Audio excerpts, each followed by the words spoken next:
and welcome back to my channel. So today I wanted to do a quick video on the topic of periods. So if you think that this topic is too TMI or you're a boy and you're watching, then thank you for watching. But if you're going to be grossed out about this, then I will give you 2 seconds for those of you guys who don't want to watch this to click out now.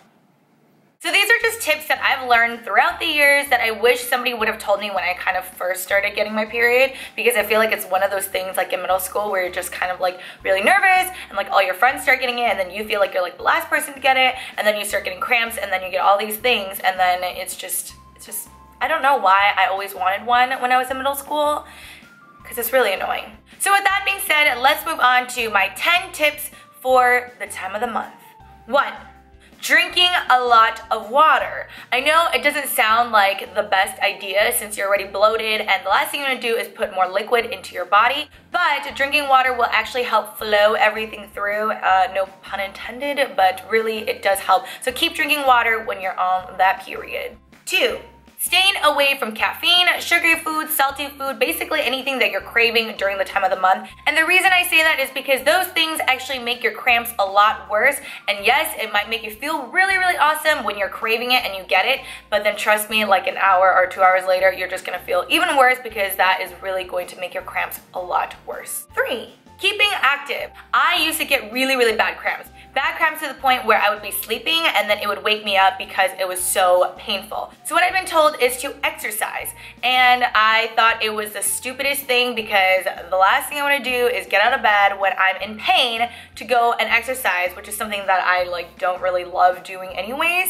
And so I just thought that it didn't really make sense, but you really do need to get your blood flowing and your muscles moving, and if you do that, then it actually alleviates the cramps. And if you don't want to get out of bed and you don't want to do any walking around and you just really don't want to be out into the real world, then you can just do some yoga poses, and there's a ton of yoga poses on Google, Pinterest, wherever, where it kind of targets your pelvic area, pelvic area and abdomen area, and so that is definitely a great thing to do when you're on your period because again, it will help lessen the cramps. 4. Another option is to take a warm bath or a hot shower because the warmth of the water will really, really help your stomach and alleviate the cramps. 5.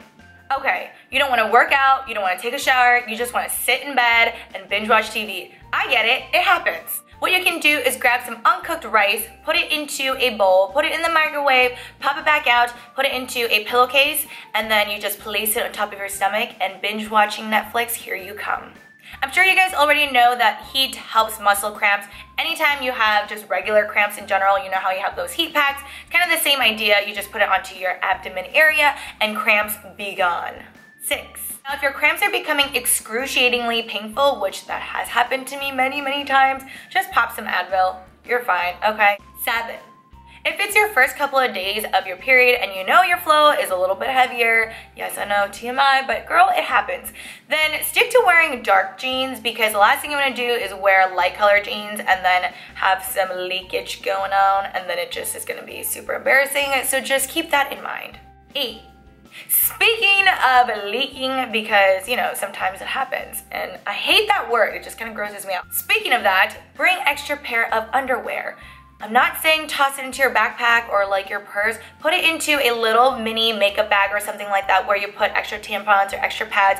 Put in extra underwear in there because if you do happen to have some leaking going on and you catch it before it actually gets onto your pants, then you could just change out your underwear and wash it when you get home. 9.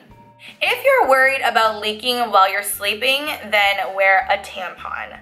This is something that I wasn't able to do when I was younger because I was just so scared to use a tampon, but if you're used to that and you're comfortable with that, then it's definitely a better choice to wear tampons and go to bed because you can move around freely without worrying about anything. Just make sure you set your alarm for like 8 hours or 6 hours so that you could go and change it so you're not leaking. But seriously, it is such a lifesaver. If you're like me and you toss and turn in bed and you wake up like on the other side of the bed, then trust me, it's the way to go. 10. Now, if you think that you can't bear your cramps anymore and your flow is way too heavy and then you become super moody and etc., then talk to your doctor and see if you can get on birth control. Birth control does not mean that you're having sex all the time. It does not mean you're sleeping around. And sometimes I feel like birth control has this bad stigma around it. But if you feel that this is going to help you on your times during the month, then speak to your doctor and see what options you have. And if you feel like that's something that you really, really want to discuss with your doctor, do it. Don't be shy, don't be embarrassed about it. And if you guys are against birth control, then that's fine. But for those of you guys who are interested in it, then I would definitely just consult your doctor and see what options are available. So I hope you guys enjoyed those 10 tips. I know this video was a little bit more TMI than my normal videos, but you know what? I feel like with my channel, I just kind of want to talk about things that I want to share with you guys. And I feel like these are just things that I've learned throughout the years that I wish I knew earlier on. And so I hope that you guys learned something new. And if you guys did, make sure to tell your friends because I'm sure your gal pals will enjoy that too. So I think that's about it. Like I mentioned in my previous video, please be patient with me. I'm trying very, very hard to get videos out for you every single Sunday, but this moving thing is going a little bit crazy. I will be doing a vlog, so I'll get something up for you guys that way. And I think that's it. Thank you guys so much for watching. I love you guys, and I'll talk to you guys next Sunday. Bye! Sure, a lot of you guys already know that the warmth really helps soothe muscles, cramps.